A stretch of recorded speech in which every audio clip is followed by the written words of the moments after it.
오늘 사건 상황실에 전해진 화제의 뉴스입니다. 고속도로에서 휴게소로 들어오던 차가 갑자기 균형을 잃고 뒤집혔습니다. 비틀거리며 들어오는 승용차 한 대. 갑자기 뒤집히더니 주유소 건물을 들이받고 미끄러지는데요. 계속 미끄러지던 승용차는 휴게소 밖으로 나가려던 다른 차량과 부딪히면서 겨우 멈춥니다. 사흘 전 밤 9시쯤 경기 의왕시 서울 외곽순환고속도로 일산 방향 청계 휴게소에서 일어난 사고인데요. 자칫 큰 불이 날 수도 있었지만 기름이 들어있는 주유기를 간신히 피해 화재를 면했고 주유소 직원도 간발의 차로 다치지 않았습니다. 늦은 밤 고속도로를 달리던 차로 시꺼먼 물체 하나가 날아왔습니다. 고속도로를 질주하는 차 앞으로 끼어드는 또 다른 차. 차 바퀴에 작은 불꽃이 일더니 까만 쇳덩어리가 뒷차를 향해 날아와 유리를 뚫고 들어오는데요. 지난 19일 밤 경부고속도로 하행선 구미 부근에서 일어난 사고입니다. 달리던 차의 앞유리는 산산조각이 났고 주먹만하게 구멍까지 뚫렸는데요. 천만다행으로 날아든 쇳덩어리가 조수석에 떨어지면서 운전자는 다치지 않았다고 합니다. 유독가스로 가득 찬 지하로 보호장비 없이 내려간 노동자들이 쓰러졌습니다. 소방대원들이 찌꺼기와 오물이 뒤섞인 지하 창고에서 사람을 구조합니다. 대구의 한 자원재활용업체 지하 창고 안인데요. 그제 오후 이곳에서 일하던 노동자 4명이 갑자기 쓰러졌습니다. 2명은 숨졌고 1명은 의식이 돌아오지 않고 있는데요. 이들은 폐지 찌꺼기를 모아두는 밀폐된 창고에 청소를 하러 들어갔다가 사고를 당했습니다. 경찰은 사망한 노동자가 먼저 들어가 청소 작업을 하던 중 갑자기 쓰러지자 인근에 있던 다른 노동자 3명이 보호장비 없이 구조하러 들어갔다가 연이어 쓰러진 것으로 추정하고 있습니다.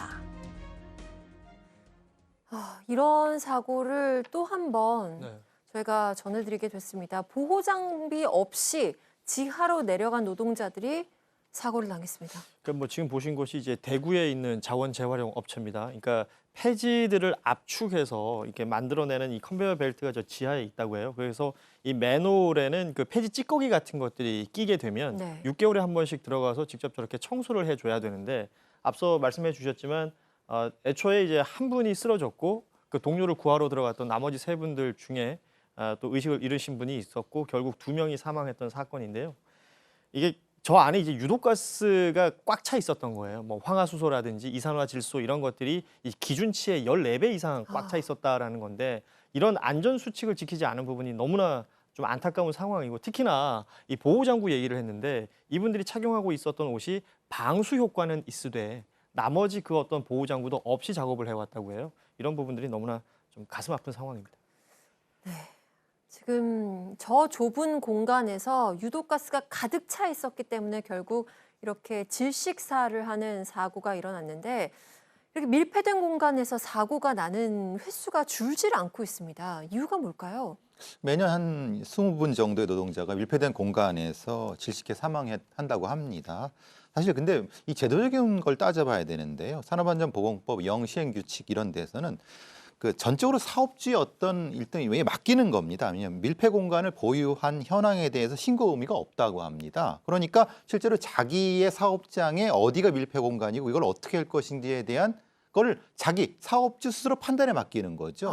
근데 문제는 사업주는 뭐 돈 아끼려고 당연히 그런 걸 보고 하지도 않을 것이고 거기서 어떻게 작업을 매뉴얼대로 해야 될 것인가를 마련하지 않기 때문에 그렇기 때문에 결국은 거기에 맞는 것을 어떤 보호장구를 지급하지도 않겠죠. 그런 문제인 거죠. 즉 말하자면은 어디에 어떻게 보고해서 어떻게 작업한다는 것 자체가 법의 시행령 시행규칙 자체에 없다는 거. 이게 가장 큰 문제예요. 그런데 문제는 그런 작업을 노동자는 해야 된다는 겁니다. 그러니까 당연히 억지로 하다가 저렇게 돌아가시는 상황이 벌어지는 것이고 문제는 가스 농도를 어떻게 체크할 것이며 거기에 방독면을 어떻게 쓸 것이며 이 자체가 없다는 겁니다. 이게 가장 큰 문제죠. 그러니까 의무와 규정이 있는 건 물론 중요합니다. 하지만 그게 없어도 그 위에 무엇보다 가장 중요한 건 사람의 생명인데 그걸 지키지 않고 의무가 없으니 뭐 신경을 쓰지 않아서 이렇게 또 한 번 안타까운 사고가 일어나는 것 이제는 정말 더 이상 없었으면 좋겠다는 생각을 또 다시 한번 해보게 됩니다. 자, 그리고 앞서서 영상을 보면서 깜짝 놀랐습니다. 이 차 한 대가 주유소로 들어가다가 뒤집혔어요. 이거 자칫하면 대형 사고 날 뻔했습니다. 지금 그 영상 아까 나왔던 그 내용이요. 주유소로 들어가는 게 아니고 지금 영상 나오고 있는데 일단은 휴게소로 들어가고 있는 차예요. 지금 계속 질주하고 있죠. 휴게소를 진입을 하다가 지금 당연히 휴게소 들어갈 때 원래 천천히 들어가잖아요. 근데 지금 정면에 주유소 보이시죠? 이 차가 뒤집힙니다. 그러니까 지금 뒤집히고 사실 거의 차가 날라오죠. 네. 날라오다가 그나마 세워져 있는 차량에 네, 지금 보시면 아시겠지만 저 차도 엄청나게 놀랐을 것 같은데 지금 부딪히고 일단 차가 다행히 섰는데 일단은 저 운전했던 50대 운전자는 목 부분만 조금 다치고 다행히 그렇게 크게 많이 다치진 않았다고 합니다.